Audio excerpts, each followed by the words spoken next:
E aí, galera, tudo bem? Tudo tranquilo? Tudo na santa paz? Tudo de boa? Galerinha, vamos hoje falar então, né, desse o mundo em conflito.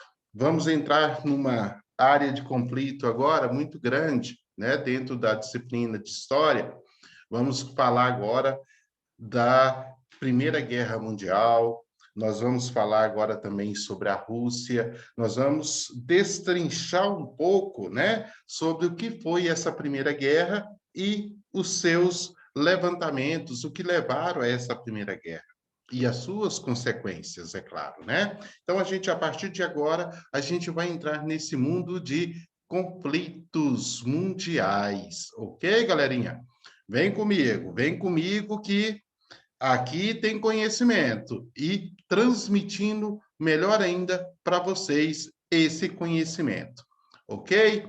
Então a gente vai entrar nesse mundo propriamente dito, né, dessas guerras agora, a partir de agora. Então, nós vamos entrar dentro desses conflitos que aconteceram, as revoluções que aconteceram, crise que houve, né, após esses conflitos, e o que é o totalitarismo. Nós já começamos a ver isso, né, principalmente dentro da matéria, dessa última matéria que vocês viram. Ok? Então, vamos lá. Vem comigo.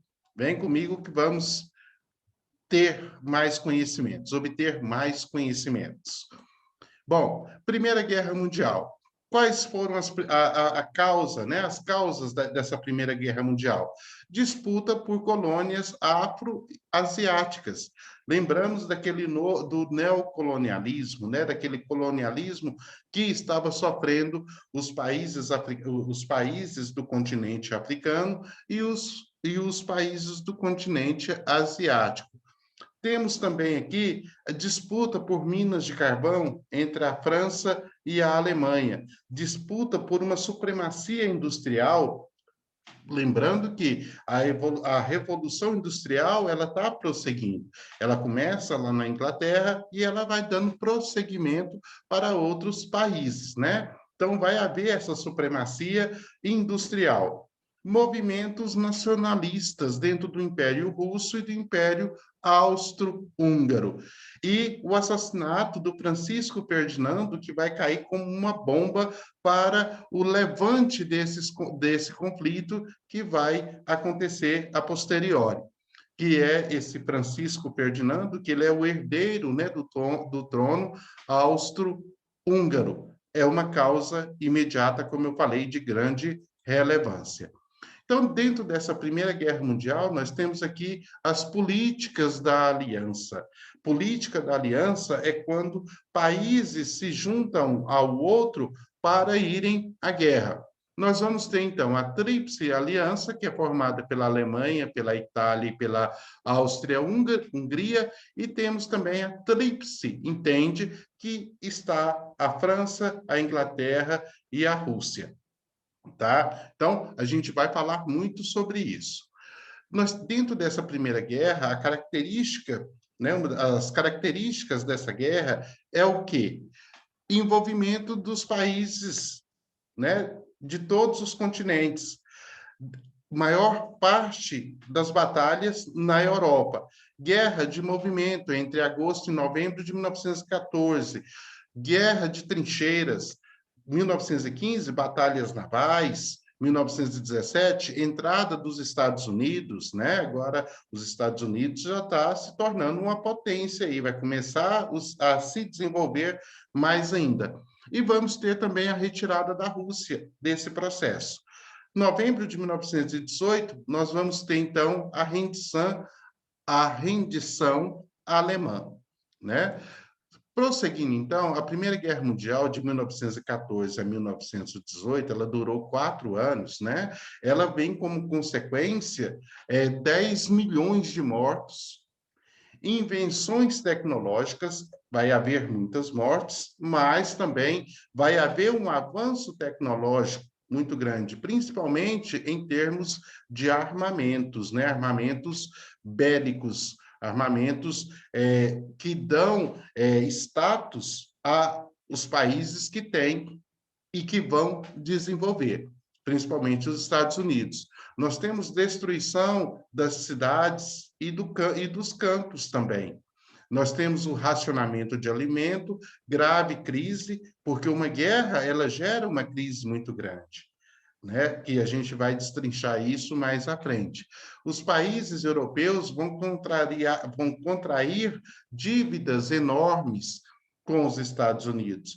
E os Estados Unidos, ele vai se alavancar, ele vai crescer justamente devido a essa Primeira Guerra Mundial, pós essa Guerra Mundial, né? Ele vai se desenvolver como uma potência em relação à economia e também a armamentos, e que nós vemos hoje, né, ele como uma superpotência. Mas essa superpotência, ele vai começar a se desenvolver, né, esse título de superpotência, se tornar uma superpotência a partir dessa Primeira Guerra Mundial. A Europa, depois do pós-guerra. Nós temos aqui, então, esse Tratado de Paz, e que vai entrar em 1919, o Tratado de Versalhes. A Alemanha devia pagar pesadas indenizações aos vencedores. A Alemanha vai perder suas áreas coloniais. A Alemanha vai perder a região da Alsácia-Lorena para a França. A Alemanha teve seu exército reduzido a 100 mil soldados. Ou seja, a Alemanha vai ser uma das que mais vai sofrer consequências em relação a essa guerra. Já os Estados Unidos, é o contrário, é o que melhor vai se sair sobre essa Primeira Guerra.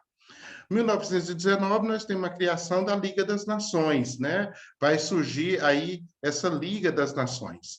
Europa pós-guerra, houve aí um separamento, vai haver aí aqui território perdido pela Alemanha, em roxo, e em azul, os litígios territoriais.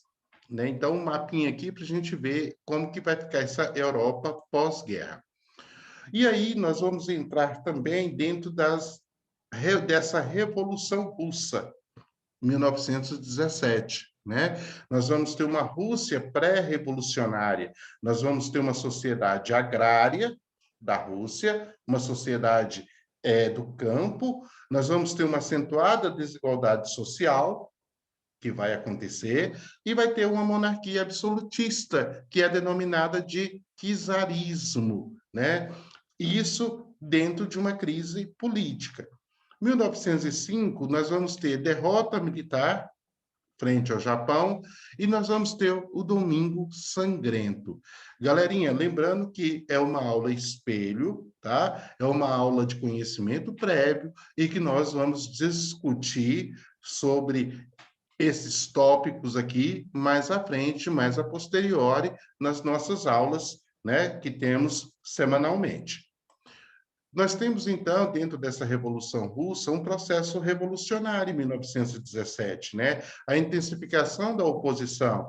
E nós vamos estudar também sobre os mencheviques, que são aquela turma reformistas, e vamos ter os bolcheviques também, que é o grupo revolucionário, né, de revolução.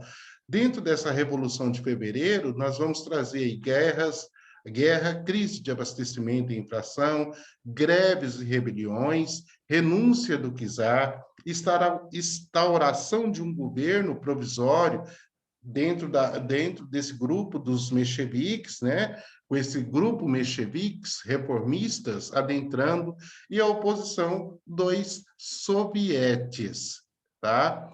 Isso tudo em 1917 acontecendo. Então, 1917, para a Rússia, ela é efervescente, né? Ela é de muito movimento, tanto na área social, tanto na área econômica, né? Principalmente a área econômica. E a sociedade também, não podemos nos esquecer, que ela vai sofrer muito com todo esse processo de transformação que está acontecendo. Já dentro dessa revolução em outubro, né, de outubro, vai trazer paz, terra e pão, lema do bolchevique. Paz, terra para o povo plantar, né, para o povo se desenvolver, e o pão para matar a fome dessa galera aí dessa sociedade que está sofrendo com todo esse processo. Nós temos também a formação do Exército. Vamos ter uma formação do Exército Vermelho, formação do Exército Vermelho, e vamos ter também a tomada do poder do socialismo. O socialismo está entrando agora dentro desse processo político, liderado por quem? Por Lenin, né? Que nós vamos ver quem que é esse cara aí futuro. Né? Lenin, então, ele vai vir com as suas propostas do socialismo, né? Que é uma nacionalização de fábricas, bancos e estabelecimentos comerciais, operários responsáveis pela gestão das fábricas, não os grandes empresários, né? Mas sim os operários é que vai comandar a proposta, né, do Stalin é essa, né? Vamos ter também a distribuição de terras aos camponeses. Vamos ter a Rússia, né, que vai abandonar essa Primeira Guerra. Então, o socialismo ele vem trazendo isso, né? Essa nacionalização das fábricas, operário como os responsáveis e administradores das fábricas, vai haver a distribuição de terras para a galera, para os camponeses, e a Rússia vai abandonar a Primeira Guerra, vai abandonar a Primeira Guerra. Isso tudo dentro do conceito do socialismo. Pois bem, dentro desse processo da Revolução Russa, em 1917, vai acontecer o quê? Guerra Civil, 1918, 1921. Esse Exército Branco versus o Exército Vermelho. O comunismo de guerra, vitória do Exército Vermelho. Né? A união das repúblicas socialistas soviéticas, criação de uma política econômica, que é o NEP, a morte de Lenin. Né? Lenin vai, infelizmente, morrer. E a disputa pelo poder entre Trotsky e Stalin. E, logicamente, a vitória do Stalin. Tá? Todo esse processo a gente vai discutir mais a fundo. Vamos ter também agora os Estados Unidos, vamos ver os Estados Unidos, né, uma sociedade de consumo, uma sociedade consumista, e que vai ter um desenvolvimento tecnológico, um desenvolvimento dentro da área do eletrodomésticos e de automóveis. Ou seja, vai haver aí um desenvolvimento muito grande industrial, principalmente na área tecnológica, lá nos Estados Unidos. Nós vamos ter uma distribuição muito desigual de riqueza, uma distribuição muito desigual de renda, tá? Então, tudo isso aí vai fazer os Estados Unidos ser o que é hoje. Vamos ter também uma crise lá nos Estados Unidos de uma superprodução, tanto industrial quanto agrícola, diminuição das exportações, queda no nível de consumo interno, 1929, quebra da Bolsa de Valores de Nova York. Essa crise de 1929, ela vai gerar transtornos muito grandes para os Estados Unidos. Ela vai quase que quebrar os Estados Unidos financeiramente. E não só os Estados Unidos, mas o que acontece nos Estados Unidos respinga no resto do mundo. Então, essa crise de 1929, ela vai atingir vários países, inclusive ela vai atingir o Brasil aqui, né? Justamente no período em que o nosso produto de maior valor é o café, e que está alavancando a economia brasileira. Né? É ele que está sustentando a economia brasileira, o nosso café. E ele vai sofrer, nós aqui, os brasileiros, de 1929, também vai sofrer esses problemas que estão acontecendo nos Estados Unidos, principalmente em 1929, quebra da Bolsa de Valores de Nova York. E aí os Estados Unidos vai entrar numa grande depressão, falências, desemprego, recessão mundial, né? Tudo isso vai acontecer nos Estados Unidos pós 1929. Né, com essa quebra que vai acontecer nas bolsas de valores. Nós temos também um novo acordo nos Estados Unidos. Né? Franklin Delano Roosevelt, ele vai fazer uma intervenção do Estado e na economia. Mas isso aí vai ficar para uma outra próxima aula, tá? Que vai ser quando os Estados Unidos começa a reerguer novamente e começa a se transformar na verdadeira potência mundial que hoje ele é. Ok, galerinha? Então, espero que vocês tenham gostado desse conhecimento prévio que nós vamos discutir ao longo das nossas aulas, né? E vocês já vão ter, pelo menos assim, um parecer em relação a essas temáticas que veio à tona hoje com o professor Marcial. Forte abraço, fiquem com Deus. Breve nos veremos.